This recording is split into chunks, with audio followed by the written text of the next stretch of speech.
Indian 2ஓட trailer release ஆயிடுச்சுங்க. நம்ம சங்கர் இயக்கத்தில் கமல்ஹாசன், சித்தார்த், பிரியா பவானி சங்கர், விவேக், ராகுல் பிரீத் சிங் அப்படின்னு ஒரு மிகப்பெரிய நட்சத்திர பட்டாளமே நடிக்கிற ஒரு படம் தான் இந்தியன் 2. இந்த படத்துக்கான எதிர்பார்ப்பு ரொம்பவுமே அதிகம் அப்படி தாங்க சொல்லணும். பேன் இந்தியன் படமாக உருவாகிற இந்த இந்தியன் 2க்கான எதிர்பார்ப்புகள் அதிகமாக இருந்த நிலையில் இப்போ ட்ரெய்லருமே ரிலீஸ் பண்ணியிருக்காங்க. ட்ரெய்லரை பார்த்ததுக்கப்புறம் எல்லாருமே அந்த எதிர்பார்ப்புகளை அதிகப்படுத்திட்டாங்க அப்படின்னு தான் சொல்லணும். இதுக்கு முன்னுக்கு வந்த இந்தியன் 1 படத்தை விட இந்தியன் 2ல் வந்து கமலுக்கு கொடுத்துருக்க கெட்டப் அவ்வளோ தத்ரூபமாக அவளுக்கே பொருந்துற மாதிரி இருக்குது அப்படி தாங்க சொல்லணும். ஏன்னா இந்தியன் 1ல் மேக்கப்லாம் போட்டு ஒரு யங்கான கமலை வயசானவரை காட்டுறதுக்கு கொஞ்சம் கஷ்டப்பட்டுருப்பாங்க.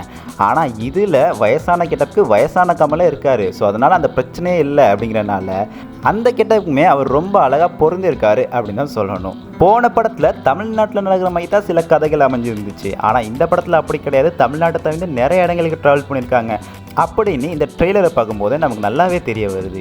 ஆல்ரெடி வந்த இந்தியன் இன்ட்ரோவை விட இந்த ட்ரெய்லர் தரமாக இருக்குது அப்படின்னு தான் சொல்லணும். அனிருத்தோட மியூசிக் சொல்லவே தேவையில்ல. அவர் எப்பயுமே தரமாக தான் பண்ணுவார். இந்த படத்துக்கு தரமாக பண்ணியிருக்காரு அப்படின்னு மியூசிக் கேட்டாலே தெரியும். தாத்தா வராரு, கதரை விட போகிறாரு, அதுக்கேற்ற மாதிரி அனிருத்தும் அவரோட பெஸ்ட்டை கொடுத்துருக்காரு அப்படின்னு நல்லாவே தெரியுது. இந்த ட்ரெய்லரில் வர அனிருத்தோட பிஜிஎம்லாம் இன்னமா மனுஷன் பண்ணியிருக்கான் அப்படின்னு நம்மளே ஃபீல் பண்ண வைக்கிற அளவுக்கு தான் பண்ணியிருக்காரு. ட்ரெய்லரை பார்க்கும்போது என்னையா பண்ணி வச்சுருக்கீங்க அப்படின்னு தாங்க சொல்ல தோணுது. ஒரு பக்கம் கமல் தாறுமாறாக இருந்தால் இன்னொரு பக்கம் பிஜிஎம்ல அனிருத் தரமாக பண்ணியிருக்காரு அப்படின்னு தாங்க சொல்லணும். இந்த ட்ரெய்லரில் கமலை வந்து டிஃப்ரெண்ட் லுக்கில் காட்டியிருக்காங்க. அதெல்லாம் பார்க்கும்போது படத்தில் என்ன மாதிரி வருவார் அப்படின்னு எல்லாரோட எதிர்பார்ப்பும் கூடிடுச்சு அப்படி தாங்க சொல்லணும்.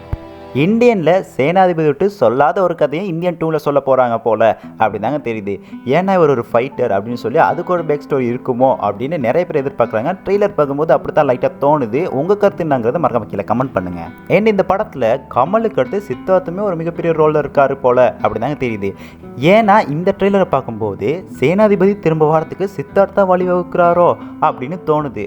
இன்னொரு பக்கம் சித்தார்த் இவரோட சீடனாக இருப்பாரோ அப்படின்னுமே தோணுது. ஸோ என்ன மாதிரி இருக்குது அப்படிங்கிறத படம் வர வரைக்கும் வெயிட் பண்ணி தான் பார்க்கணும். இன்னொரு பக்கம் முன்னாடியே சொன்ன மாதிரி தமிழ்நாட்டை தவிர்த்து வேறு இடங்களுக்கு ட்ராவல் பண்ணியிருக்காங்கல்ல. ஸோ அந்த இடத்துல கமல் என்ன மாதிரி கொடுத்துருக்காரு, அங்கெல்லாம் என்னென்ன கெட்ட போட்டிருக்காரு அப்படிங்கிறத பார்க்குறதுக்கும் நிறைய பேர் ஆவலாக இருக்காங்க.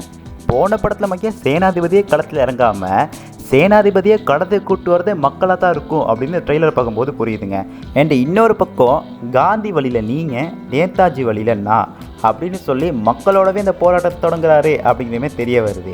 ஸோ இந்த படத்தில் என்ன மாதிரி கதையை கொண்டு போயிருக்காங்க அப்படிங்கிறத படம் வர வரைக்கும் வெயிட் பண்ணி தாங்க பார்க்கணும். 28 வருஷத்துக்கு அப்புறம் இப்போ இருக்க நிலைமையில நம்ம சேனாதிபதி என்ன பண்ண போகிறாரு அப்படிங்கிறத ஆவலோட எதிர்பார்க்குற ஒரு படம் தாங்க இந்தியன் 2. ஸோ இந்த படத்துக்கு யாரெல்லாம் வெயிட் பண்ணுறீங்க அப்படிங்கிற மறக்காம கீழே கமெண்ட் பண்ணிட்டு போங்க. ஜூன் 12 இந்த படம் திரையரங்கில் ரிலீஸ் ஆக போகுது. ஸோ இதுக்காக யாரெல்லாம் காத்துக்கிட்டு இருக்கீங்க அப்படிங்கிறதையும் மறக்காம கீழே கமெண்ட் பண்ணிட்டு போங்க. டாம் அண்ட் ஜெர்ரி ஆட்டம் ஆரம்பிச்சிருச்சு.